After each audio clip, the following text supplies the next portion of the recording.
Welcome to Deepfake Global Technology Podcast. I'm your host, Gayashan Wagachchi from Deepfake Global. I am Jayath Silva from Deepfake Global Services. Before we begin today's podcast, let's watch this video, Jayath. Sure. America, you blame me for interfering with your democracy, but I don't have to. You are doing it to yourselves. Polling stations are closing. You don't know who to trust. You are divided. There are strings we can pull, but we don't have to. You are pulling them for us. Yeah, so is this video real or not? This video seems incredibly realistic, but would Putin say something like this? And other thing is, his voice sounds is a bit suspicious to me. Yeah, he's blaming America, that's one thing. And what else, Jayath? I can feel something wrong with that, but it seems very realistic. Yeah. Kind of fake, but we cannot really prove it, right? Yeah, exactly. Yeah, the one fun thing is Putin never talks in English publicly. He always speaks Russian in publicly. I don't know, maybe he knows English. But somehow in this video, Putin speaks in English. And he's saying very controversial things, right? Let's play the rest of it.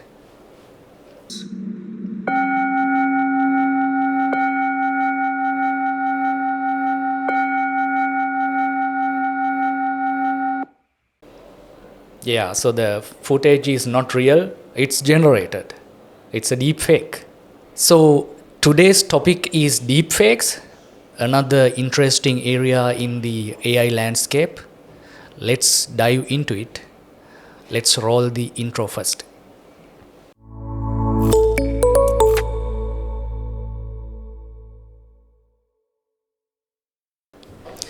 So Jayath, before we are going to talk about deepfakes, in fact, this video is generated. However, it's a generated video, right? Yeah. So this graphic generation is not a new thing. It's in the movie industry for a long time. I think if you remember the Toy Story from Pixar, yes, I think that is the first movie completely generated using computer graphics. But other than that, there are so many movies that have used computer generated graphics. Almost all the movies, I think, use generated graphics.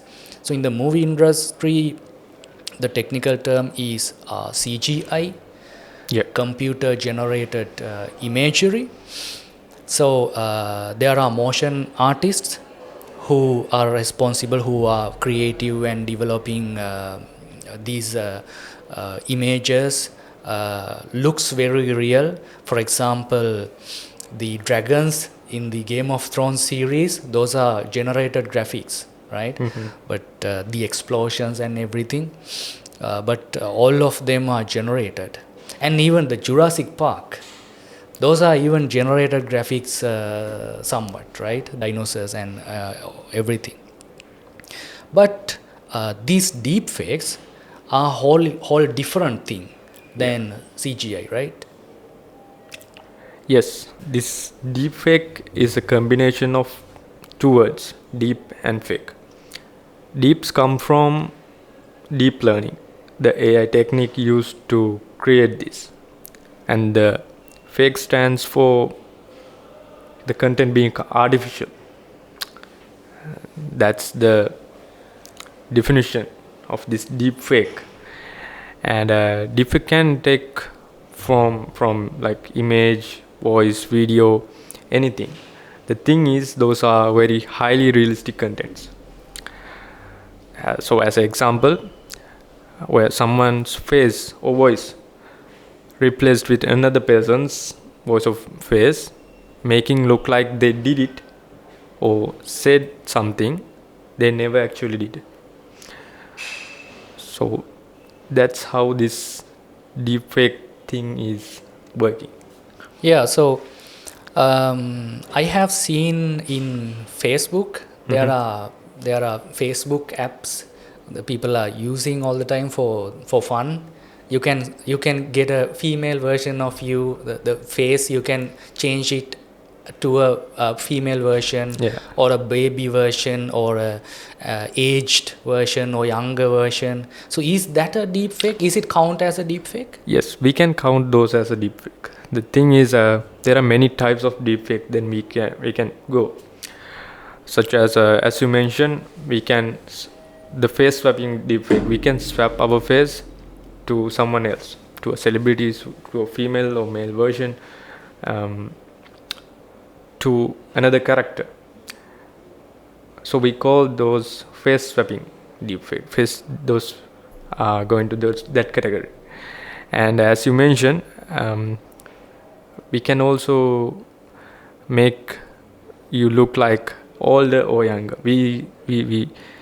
Those are called de-aging or face aging deepfake.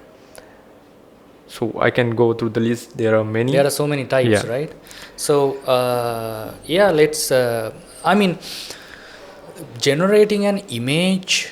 So we have image generation networks, right? Such as DALL-E and Midjourney, things like that. I think, that's one thing. But generating a video as a fake content and make it look like very realistic, that should have been very difficult, right? Yes. So I mean, what are the other possibilities here? I mean, in that video, we felt something off when Putin is talking. He's speaking English. That's another thing. But other than that, it's kind of off, right? I mean when we are talking, our expressions, facial expressions, and lip movement with the words, and head movements and things like that. Is it possible to mimic those features? Yes, Gayashan. There are many ways that we can build that type of a deepfake video. So there is one called lip syncing deepfakes. In those type, we sync the lips with the artificial character. Just think, you have a video of me that I am saying something, and we're gonna sync with your deepfake model. Then we can generate something like, you are saying what I said. And also there are some methods like voice cloning, audio deepfakes. On those, you can clone someone's voice and make a synthetic audio track. For example, can I do something like Elvis Presley is singing H.R. Jyotipala's song? Yes, of course you can do it. Is it possible? Like, I mean, in a scenario like that, when a foreigner speak in Sinhala, the accent is different, right? Can we mimic that? Can we make the accent foreign and still he's speaking in Sinhala, something like that? In that scenario, I don't have the evidence, but if we train the model very well, with this technology, there is a possibility that you can create what you mentioned. I mean, there cannot be public content that Putin speak in English, probably. But in this video, Putin is speaking English, right? Yes. The accent is different. It's not the native American or England English accent, but it has been generated into a convincing level, right? Exactly. Is it possible to do something like this? Generating a video and publishing it, let's say, it's okay, it's possible. Can I do something like this? Can I broadcast a live video and swapping my face with someone else? For example, like I am broadcasting a video, but in the broadcasted version, there is the Donald Trump, right? So it's a live broadcast. So it's generating real time. Is it possible with deepfake technology? Yes. There is another type called puppet master deepfake. In that scenario, you can control someone else's facial body movements and in real time using another person's input, as you mentioned.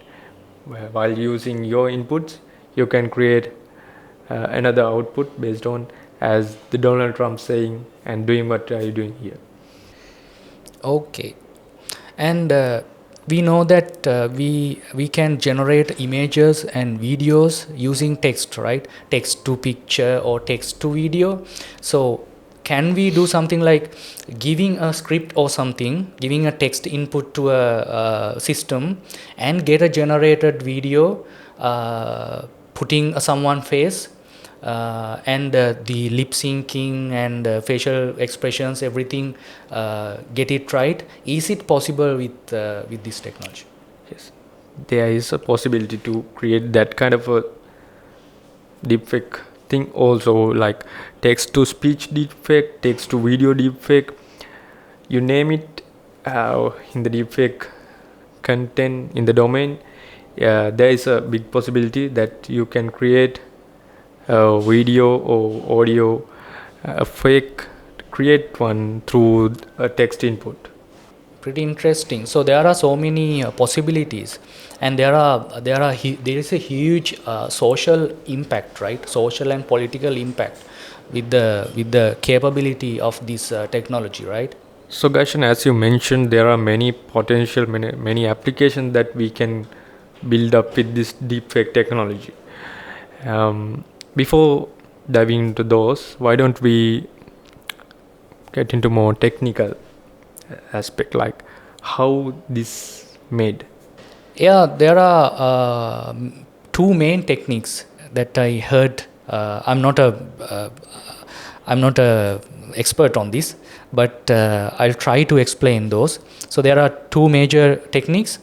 One technique is called generative adversarial networks, GANs, and the other technique is autoencoders.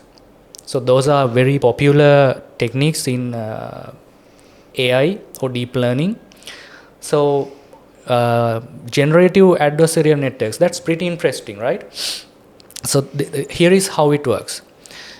In this system, there are two neural networks, or we can say in this model, there are two submodels. One is called the generator and the other one is called discriminator. So basically, the generator creates the fake content, video or image, mimicking the real data, and discriminator evaluates that generated content and compares it with the real data and try to detect whether it's fake or real. And this is like a game between generator and discriminator. Actually, it's pretty interesting. So GANs were first introduced by Ian Goodfellow.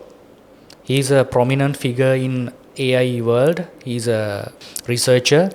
So he and his collaborators introduced GANs in 2014, and they utilized game theoretic framework in the training process. So the game theory is involved here, right? So the idea is generator's objective is to create realistic data, and discriminator's objective is distinguish generated data, is it fake or is it real? Mm-hmm. So it's like a game between those two guys, generator and discriminator.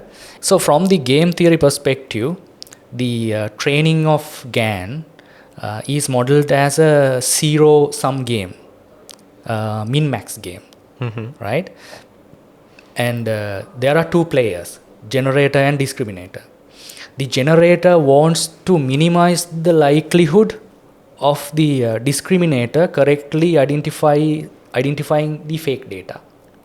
and the discriminator wants to maximize its ability to distinguish between real and fake data. There is a loss function, and the generator tries to minimize a certain loss function. I mean, that represent how well discriminator can distinguish between real and fake. And the discriminator tries to maximize the same loss function by improving its ability, in the sense learning, identifying real versus fake. So in the process, both are improved, right? You are starting from a point, and after some training, the both generator and discriminator learns and improves its ability, and you can get a certain level that the generated content is it seems very real. So that is kind of crude explanation of GANs, how they work. And the other technology is autoencoders. In the autoencoders, there are two systems, two models, let's say. One model is the encoder, other one is the decoder. So what encoders does is, it detect features of a data set. Basically, it filters out the noise, and it get the features only, and create a data set which is like which is a compressed data set. You are throwing away so much data which is noise, and you are only extracting the features. And then that data set called code, and then decoder generates an image or the content from that code, adding the adding the data. So in that case,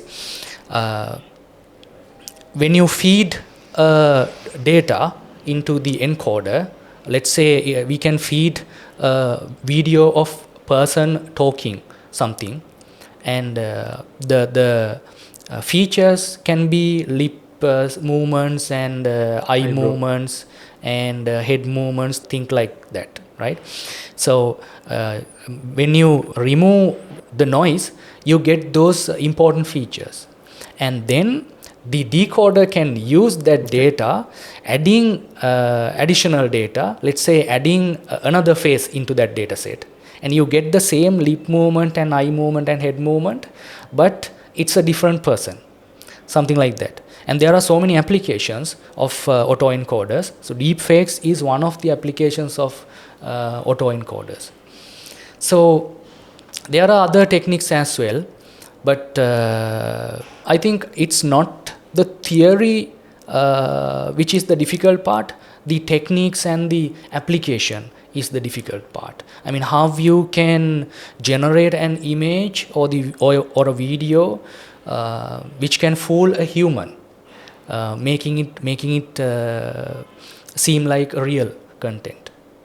So whenever we hear the word fake inside this deepfake, we easily get that negative feeling. This is something bad.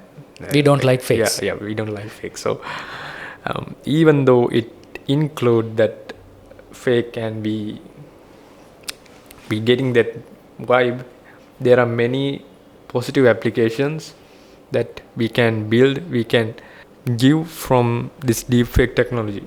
So for example, whenever I heard about deepfake, the first thing I get into my mind is in the entertainment. As you mentioned, from those Facebook, we can create different types of images, and not only for the fun aspect. Let's move into the movies. We can bring back actors from past, and also we can do de-aging. There are many real-world applications that currently using. This de-aging technology, is it used in the movie called Irishman? Yes, exactly. In the Irishman movie, they use this technology to de-age those actors to look like more younger. And also when it comes to virtual games, the deepfake can enhance the characters look more realistic. So games are getting more and more realistic, right? Yeah. So like in my childhood we played games, but they like we Very, very artificial, like. yeah, very artificial and very crude. Yeah. But now the games are like movies, right? Yes, exactly. So for example, like can I see a movie, another movie of Godfather with Marlon Brando acting using this technology? Is there a possibility? Yeah, absolutely. With deepfake technology, you could even create another Godfather movie featuring even his younger version. Younger Marlon Brando? Yeah, exactly. So yeah, I mean in the education aspect as well, there are so many applications, right? Yes. For example, like I have seen the video of John F. Kennedy doing speeches. For example, like Moon speech. I'm very inspired by those speeches, and Martin Luther King's I Have Dream speech. Those are in low resolution and black and white, but we can recreate these videos in high resolution and color formats, and probably in 3D as well. And I mean, for example, like I have learned the Seattle's letter, the Red Indian leader, his letter in the textbooks in my school days. So with this technology, we could be able to generate a video that Seattle is doing a speech with the content of that letter into his clan, right? So for a students, that would be much more immersive than reading the thing in the textbooks, right? Yes, exactly right. Using deepfake, you can create those kind of engaging learning exercise, like something personalized to you only. As you mentioned, Seattle teaching the stories to you, and also imagine, like you can even create Einstein teaching you the theory of relativity by himself. It's gonna be a something special experience. It's much more unique. And there's a museum, virtual museum, where a Spanish artist, Salvador Dali. You can go there and even take selfies with him. You can take that experience. You can live in that moment with that person. That's another level of in the deepfake. And also we can use deepfake to create simulations in the real world, and mostly for training fields like law firms, customer services, and healthcare. You can helping people to practice in a safe environment. Okay, so it's like rather than doing the real thing and risking patients, as per se, you can recreate, I mean, a kind of a flight simulator. Yeah. You can recreate the environment, right? Yes. And also, this is the best thing I got. What if you could create a virtual avatar or deepfake representation of loved ones to deliver a personal message or some lesson? That's going to be very powerful emotional connection. And finally, in the marketing field, deepfake can create your virtual influencers and personalized ads, just making campaigns more engaging. Those are the positive applications. Yeah, so in the negative side, I personally think the negative aspect is far more dangerous, or we should be far more concerned than positive aspect, because the misinformation or the frauds or spamming or impersonating can be taken to a whole another level with this technology, right? For example, let's say that I mean the video that we played in the beginning of the podcast, that's talking about very controversial things about USA, and I think this, I mean, interfering US elections was a controversial thing in the US and also in the international news. I think this is like generated related to that, but somehow, with the technology, the social media and everything, it's so easy to reach us with contents, right? We consume social media contents far more than mass media contents, right? I personally don't watch TV, but I watch YouTube and Facebook and everything. So it can be created to generate tension, make tension between groups, or between different ethnic groups, between different countries, and those can be used for like bad agendas, even to initiate conflicts between rivals, right? So I think that side is far more dangerous. Yes, Gayashan. As you mentioned, the technology is evolving. We can't stop it. That means both positive and negative side also growing.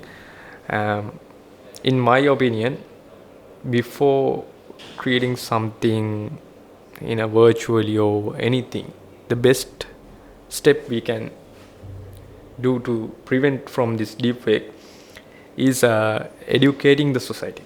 If they know there is a technology like this, we can do this kind of impact, then and at least there's a possibility to they think twice about this. Don't you think? Yeah, I 100% agree. I think the awareness is the most important thing, if not one of most important things that we can use to fight the bad impact on the society of deepfakes, right? We are in the technology field, so we are updated that these kind of technologies exist. But I think majority of the people are not even knows this kind of technology exists, right? For example, in Facebook, I can see these generated images, not deepfakes, but simply these generated images using DALL-E or Midjourney or whatever app. People think they are real, right? Yeah. So if we can get this news or the awareness into the mass public, I think that could be so helpful to fight with deepfakes. Yes. And also, as you mentioned, there are many negative aspects, applications we can create from this. So to prevent creating those bad applications, we can come up with compliance and laws. That's another step to prevent, to detecting and preventing these negative aspects of deepfake. Yeah, the compliance and making laws is a huge deal of this. But the thing is, making policies and making laws, it's far too slow. The technology is evolving in unprecedented rate, right? Mm-hmm. But it's so hard to keep up with that rate, making laws and compliances. But it has to be there. I know that this is a huge topic related to AI, making laws and compliances for the AI safety. So yeah, it has to be there. And also we can use AI to identify this AI generated contents. Is it real or not? So is it kind of like antivirus? Kind of antivirus, such as we use antivirus software to protect our computer from malware, because the value of our data is much more valuable than purchasing the antivirus. Similarly, in future, we may have a specialized software to identify, detect deepfakes as the potential of damage from misinformation and mismanipulation. And also, I think there should be fact-checking systems in social media to check if this content, it can be text content or image or video, to check if it's real or not, if it's real or fake. I know now, even now, we have some fact-checking systems, but as far as I know, they are not directly integrated into the social media. With the growth of this deepfake technology, if the deepfake content emerging rapidly, then for sure we have to go into solutions such as detecting deepfakes or fact-checking systems, far more powerful fact-checking systems, to things like that. I also think there are so many business opportunities on this as well, right? For example, like detecting text-generated content can be far more easier than detecting a deepfake generated video, right? It could use so much computing power. So people would like to purchase services to detect deepfakes rather than consume these contents like blindly. Yes, exactly. And also, as another method, we can say to identify the authentic content, the original one, we can use digital watermarking solution, or with current rising technology as a blockchain, we can tokenize those. We can go to that kind of aspect to identify what is original and what is the fake one. Is it like this? So I am a content creator and I am creating authentic content, not generated content. So with a solution, something like digital watermarking, there is a way that I can embed my identity as a authentic content into the content itself.